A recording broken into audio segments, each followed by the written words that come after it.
All right, hello friends, and welcome back to another exciting edition of Sunday Night Fights. This is Game 2, a very special 2v2 matchup between four exciting players, I should say, on the fields of Duclair.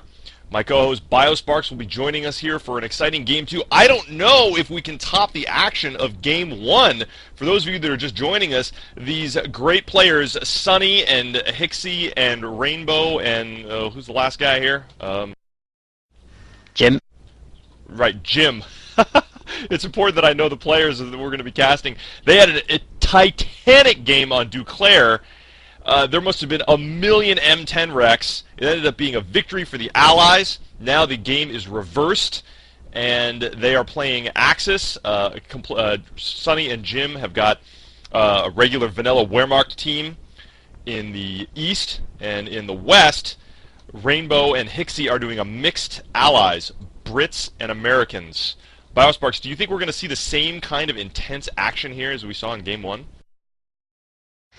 Well, I know a lot of people don't like watching mixed allies because it's usually the same sort of thing and quite predictable. Like, Wehrmacht are always forced pretty much to go, one player has to go tier 2 heavy, the other one has to go tier 3, but that's almost standard play. But obviously there's so much hate for the British faction, I just can't even explain how much hate there is for it. But you know, a lot of Allied fanboys will be happy though to see mixed allies because they like watching Brit blobs of doom. But obviously at high level play, you know, quite a lot of players refrain from doing that. So hopefully we won't have to see that. You know, we'll probably see a good use of, well, do Brits have combined arms? I don't know. I guess that's up for discussion. But either way, I'd say mixed allies does have quite a distinct advantage over double Wehrmacht. Just, in fact, I was actually talking about the matchup in a replay thread earlier, and really, no matter which map you play on, the faction design of the Brits pretty much favors the mixed allies composition over double Wehrmacht, especially in the early game, where if the Wehrmacht team have a poor early game, it's pretty much game over already because of the fact that there's such a small timing window of where you can break the early pressure of the allies that, you know, it's really hard to play, whereas as mixed allies, if they have a bad early game, they can still recover quite easily. So, you know, mixed allies is more forgiving, so it's really, really hard to play double Wehrmacht. And I know a lot of people may disagree with me and say, you know, allies is balanced or whatever, but that's just my personal opinion. But you know, if Sonny and Jim play perfectly, then we'll be in for a good game. So that's all I can say at the moment. Well, that's very astute analysis. I will be happy as long as I don't see 19 kangaroos. But being this is not 2.601 anymore, we're not going to see 19 kangaroos running around the field. That's just the epitome of bad Brit play, but I know these guys won't do that. So, would you be interested in following the Axis, basically Sonny and Jim, for this game? Yeah, I'll be watching my teammate Sonny Black, because he's my favorite buddy. Oh, you're biased. Okay, then I will watch Hicksi again, who will be playing the Americans, and I'll also keep my eye on Rainbow, who's got the Brits just to the south of him. And if our director and cameraman NTD is ready, I would like to actually get started here. I am paused at 5 seconds. Hold on 1 second. 1 second before you start. Can Bio Yes, come sir. down slightly, because he's louder than you? Just one little tip. Bio, take off a few % off your mic, please. Alright, I'll get right on. Thank you, sirs. When Bio's ready, While we take it away. take care of that. Bio, you ready? Did I hear you ready? I think he's still working on his mic. So. Okay, I've dropped it down a bit more. Ah, that sounds good. That's very good. If you are paused at 5 seconds, NTD and everyone else at home is paused at 5 seconds. We're going to get started here in 5, 4, 3, 2, 1, start. And the clock is running at 8, 9, 10, 11, 12, 13, 14, 15. And here's a great start to Game 2 of Sunday Night Fights, one of our first 2v2 matchups here. Looks like from the Americans we've got a barracks start, and from the British we have, let's see what's coming out of the British there.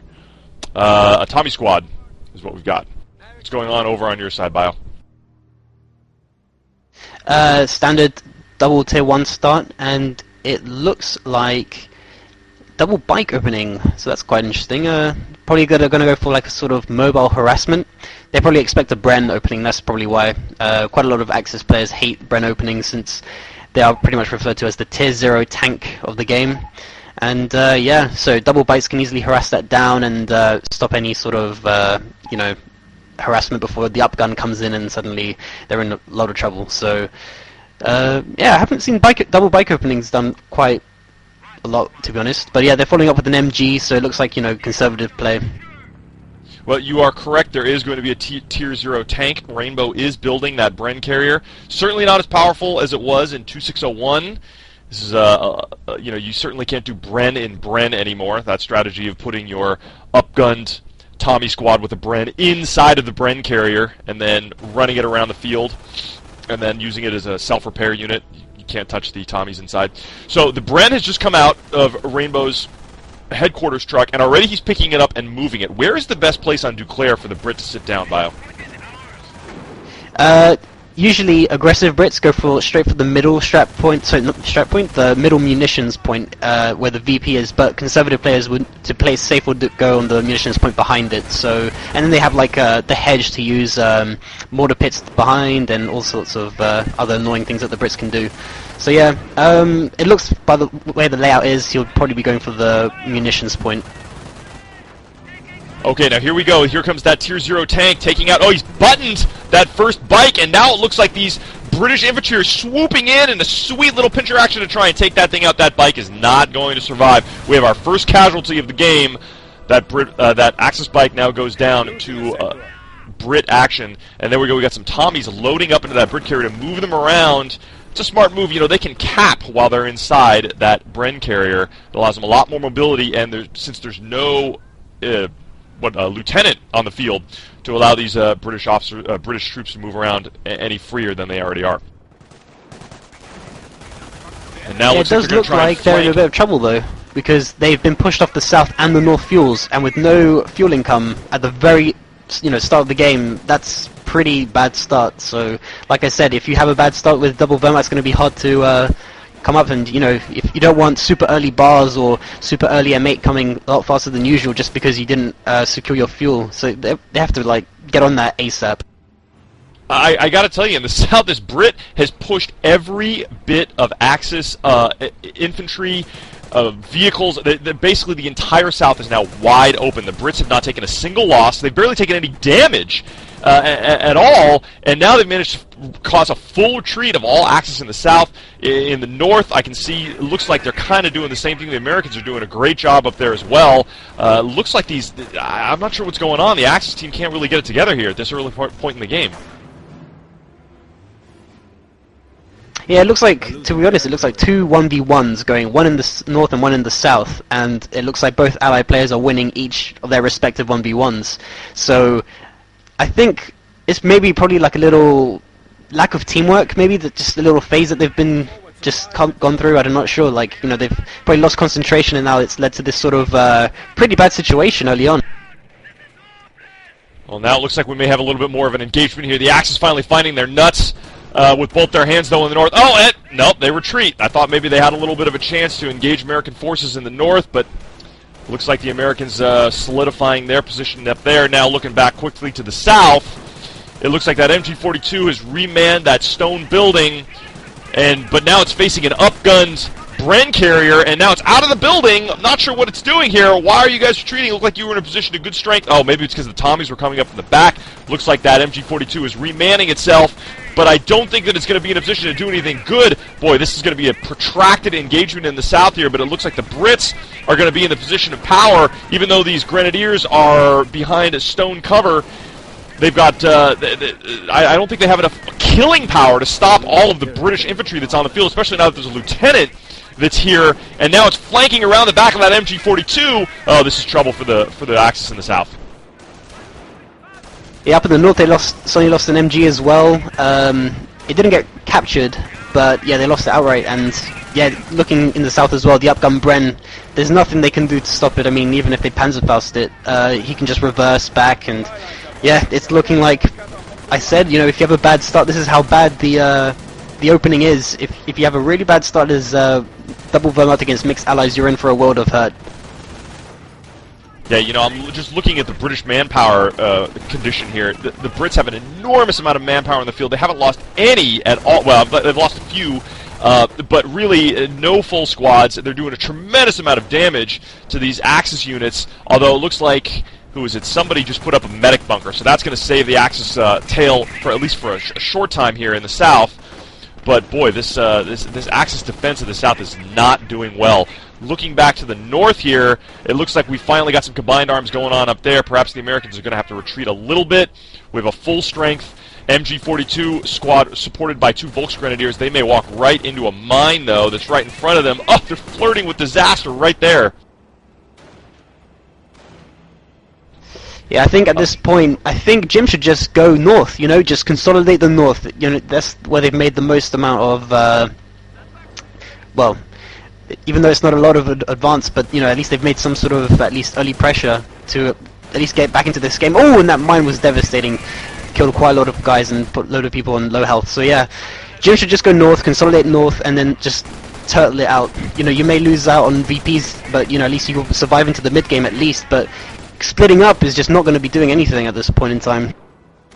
Yeah, and you know, the Brit is doing amazing work here in the south. He's managed to push Volksgrenadiers back away from that that medic bunker under continuous fire from this Tier 0 tank, as you had called it. This Bren carrier, just continuous fire. The Volks could not basically get any sort of traction in the south, and once again, it looks like, you know, Jim has been forced completely off the field in the south, and now all the combat's going on here in the north. Looks like, actually, there's no combat going on in the north. They're just sort of solidifying their position. Americans already have a tank depot now. Hicksy's put a tank depot up. This is going to be a problem for the Wehrmacht, being that they, if I look on the base here, no one is even teched. Is that right, Bio? I'm sure they've actually, I think they've reached skirmish phase, but they, you know, they're not even building the Tier 2 units yet. Tier 2 buildings, in fact, sorry. Actually, no, now it starts going up as I say it, but still, you know, you're in a lot of trouble when your Tier 2 is just going up when the tank depot is already, you know, pretty much already completed. Yeah, now for the first time here, it looks like the Axis have made some sort of inroads in the south. They've caused a full retreat for all British forces. They're now back at their headquarters truck in the center of the field. The second truck, the second Brit truck is now, the field support truck is now placing itself on the munitions in the center. This is going to be a huge munitions income for the Brits. It's plus 74 right now. So I think we're going to see a lot of upgraded infantry units. They've got plenty of manpower also to reinforce all these British infantry that are healing there in the center. And I think the Axis have got to be prepared for a titanic British push that's going to happen here in the south. Like you said, it's still continuing to be 2 1v1 games, one in the north and one in the south. And now, correct me if I'm wrong, Bio, it looks like maybe the Axis are making a few inroads in the north as well. Yeah, like, the Axis are doing alright in the north. I mean, they've got cut off at that munitions point. You always have to make sure you have something around there to defend it, but even so, I mean, I'm guessing nothing's been produced out of that tank depot yet, has it? I mean, I think something's being made, but even so, you know, they're going to have to get... Oh, and also, yeah, also to mention that the Axis actually have 0 munitions at the moment, so in actual income, so they can't actually upgrade into Panzer Shreks or even as emergency Panzerfaust, so they're gonna have to like just rely on pure packs to even stay in the game. Yeah, this is now we're looking at a big Brit push in the south here as well. Yeah, there's Grenadiers floating around. But there's absolutely no way, like NTD, our cameraman said, that there's no way to put Shreks on them. This is going to be a big problem. That first vehicle out of the tank depot is the mighty Sherman. Boy, I don't think there's anything on the Axis side that can possibly compete with that right now. There's only one pack, and that easily gets circle strafed with no Shrek support. So yeah, unless it runs into a mine, which I highly doubt, considering that they don't even have munitions to lay those. You know, Sonny can afford one mine. That is all he can do at this point. Not even a Panzerfaust. He's just sitting on 32 munitions income. Yeah, this is trouble. It's interesting here in the south. The Brit can't actually destroy this medic bunker. It's been able to do no damage, so he's got to just try and kill the medics that come out of there. That's going to be a problem down there. There's no flames for Brits or demolitions teams. In the north, it looks like the Axis finally have sort of recombined forces and are now sort of taking back the north. Boy, they desperately need to reconnect territory, though. There's a whole bunch of munitions and fuel up there that they're not getting any benefit from because they're not connected. That's good Allied play in order to deny the access to the territory that they actually have. And now the Sherman now is in the south. They'll be able to take out this medic bunker no problem. That half-track is definitely not the unit that they needed at this point. It's going to have absolutely no challenge against that Sherman as it now retreats slowly back into the base. Boy, this Sherman might actually push all the way into the Axis base, or maybe he's going to play it safe. He probably expects a mine in there. That's probably a good idea. These are pro players. They don't go rushing into bases willy-nilly without knowing that they can absolutely take out the base completely. Oh, no, I just heard that pack fire. Was able to take a shot on that Sherman.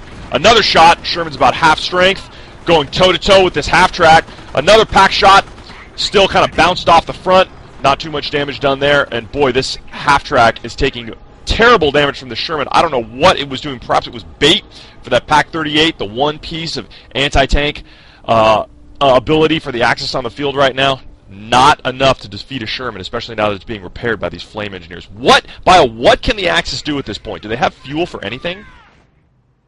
They have 26 fuel income, but I think at this point in time, after this disastrous early game, you can only turtle in tier 2 to stay in the game. That's the only thing you can do. Just get, I think both of them need to get a couple of packs each. I mean, Sonny is on 2, and I think Jim is just pumping out Grenadiers, so I guess one of them is going to go packs, one of them is going to go heavy Shreks, and you just have to try and stay in the game. I mean, use machine guns to suppress the infantry and just hope for the best. You know, after this disastrous early game, it's going to be so hard to just come back into this. Like, it's going to be such an uphill battle. And I hear artillery as well somewhere. Yeah, I'm not sure where the artillery is falling from, but you know, there's a Cromwell also on the field, which means the Brit has gone all the way to tier 3, and that tank, that is just a monster for just destroying infantry on the field. And it looks like our second Sherman has now come out of the tank depot, so there is an enormous amount of American armor, American and British armor on the field. One pack and a couple of Shreks is not going to do it for these Axis team players. I'm not really sure how they can get out of this at this point. Brits now moving forward under the fire of an MG42. This Cromwell could take it out if it wanted to. It looks like they're going to play a little conservative. Looks like heroic charge now straight into the face of the MG42. Oh my gosh, look at the damage it's taking. Retreat, retreat! Can it get out of there in time? It looks like it's able to, and this pack is going to try and retreat under cloak. This heroic charge is still forcing these Brits forward, and now they're going to just consolidate and cap this territory here. Oh boy, this pack is going to go down. It's being flanked from all sides. Two packs now being flanked from all sides. Looks like this is a big problem for the Axis. One pack goes down, the second pack goes down. There's now no Axis anti-tank capability on the field. This half-track is going down. Oh my gosh, what a full collapse of the entire Axis line right outside their base. Oh boy, this is big trouble. Now it looks like these last of these Grenadiers here, just to the south of this combat, are retreating. They might get destroyed. Two in the retreat. Oh my gosh, rifle grenades. Brutal rifle grenade action, destroying these retreating Grenadiers. No mercy at all for the Axis at this point. Oh boy, this looks like this could be a complete rout, wouldn't you say, Bio? Yeah, I mean, with Shermans in your base, just completely annihilating everything with just no anti-tank to even defend yourself with, I mean, it's pretty much just a slaughter at this point. So yeah, well, yeah, just shows the power of mixed allies. If you have a bad early game, it's basically the perfect example. Don't ever have a bad early game against mixed allies, or you will. This is pretty much what will happen to you. You'll have Shermans and Cromwells and Fu from the Royal Artillery Doctrine from the Brits. You know, this is a complete mess, I have to say. I was expecting better. I won't lie. I have to criticize my own clanmate. I know what he can do, and I know what this team can do, and they can do a hell of a lot better than this, so I was kind of disappointed. But yeah, I mean, at this point, I just think it's about GG, to be honest. I think they're just prolonging the inevitable. Yeah, at this point, I don't see any sort of coherent attempt at doing anything right now. I mean, there's just sort of like infantry wandering around the field. Well, the last of the Volksgrenadiers that were in the south have now retreated back to the base. There's some sort of concerted effort to put packs onto the field here, but I don't think that really. I mean, it's just to defend a base. They're not even defending their own territory. They're just trying to push allies out of their own base right now. At this point, they may actually succeed in doing it. It looks like the Sherman might go down. Oh, yeah, down it goes. But the second Sherman is still here. Oh, down goes the Tier 2 building. So now it's just kind of all over till this fat lady's singing here. Yeah, well, now that you can't actually produce any more anti-tank weaponry, well, I guess Jim can. They have 3 packs on the field, which is, but yeah, like you said though, even though they have 3 packs to defend the Shermans, it's like, look at the map control. I mean, they don't have any VPs, they've got 1 plus 5 fuel, and that is it. That is all they have, plus the base territory. So yeah, I think that is that, you know, I don't think you can ever come back from this, and if someone did come back from this, it must have been like, both players on the other team went AFK, and like went out for lunch, and then you could possibly come back. Right. There's 3 Cromwells now on the field. We've got where was that Sherman? It looks like it's at full strength. There's a full strength Sherman, another one being repaired. I mean, there's such preponderance of American fuel that has been turned into weapons on the field that's the real problem here, is that the Axis, they simply have no way to convert anything that they have in the bank right now into anything that's meaningful on the field. You know, they may have manpower, but with no munitions for Shreks, and what can you do with a couple of packs at this point? You know, all the allies have to do is just push in with some infantry, and those packs are going to go down. It's really nothing they can do at this point. Oh, stormtroopers! Stormtroopers with 1 Shrek on it was able to sort of scare off that Sherman there in the north. Not enough to win the war, though, at this point. Looks like the Brit is, oh my gosh, the Brit is building an entire armor brigade. You know, Montgomery here, General Montgomery is getting ready to push into North Africa directly right into their faces at this point. Oh, now this entire Brit armor column is on the move. I have a feeling I know exactly where they're going. They don't need to hide it. They're going right into the Axis base in order to finish this game once and for all. They don't even go that far. Yeah, I think, GG already. yeah, they saw those tanks and they're probably just like, yeah, GG, there's obviously no way back from that. So, yeah, I mean, what can I say about mixed allies? It's definitely hard to go against as double Wehrmacht. You're definitely on the back foot from the start, because, I mean, as you can see, they can apply such early pressure so quickly and so devastating if you let it happen. So yeah, double Wehrmacht have to be playing their best and have to have a perfect early game to stay in the game. And honestly, I'd say if you're up against mixed allies, you know, mixed Axis is the way to go. You know, that's all I can really say. It's a lot easier to. I mean, the Panzer Elite player can cover anti-infantry with like ACs and MP44s, and then the Wehrmacht can just go with Shreks and packs. You know, and then you can deal with the threats accordingly. But double Wehrmacht, you know, you have to play a lot more defensively, and you know, you have to survive to Tier 3. Because otherwise, if you can't get the Pumas out, you have no offensive punch other than just turtling to Vet 2 Grenadiers. So yeah, I think, but in all fairness, you know, oh, I should actually note though, not as an excuse or anything, but Jim is actually playing with a broken hand.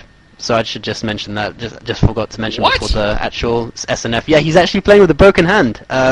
He broke his hand like a couple of months back, and it's like healing, and it's actually his mouse-clicking hand as well, which I thought was pretty funny. I was like, when I found out, I was like, oh, we can put off this SNF later when it's healed or something. And I was like, no, I'll play. And I've always wanted to play SNF, so I was like, okay, if you're sure, then yeah, he's playing with a little handicap. So, but yeah, either way, I think Sonny and Jim would have probably been a bit disappointed, and hopefully they won't be too tilted into Game 3, because, you know, after a devastating game, a lot of players, including myself, they just feel like crap afterwards and just like, ah, man.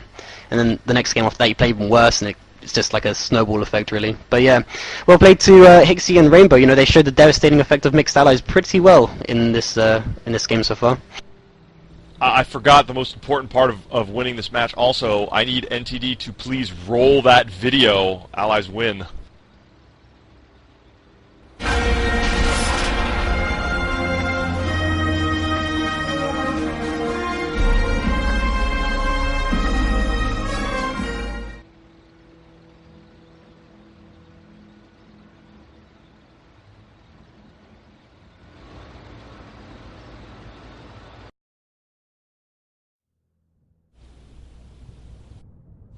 Or maybe not. Okay. Well. Oh, great. I didn't see it. Sorry. My fault. we will be back with an exciting conclusion here of these these great 2v2 games with Game 3 as my co-host Ami Polizzi-Funk rejoins Biosparks for Game 3. So, SNF listeners and watchers, don't go anywhere. We will be right back after this short break.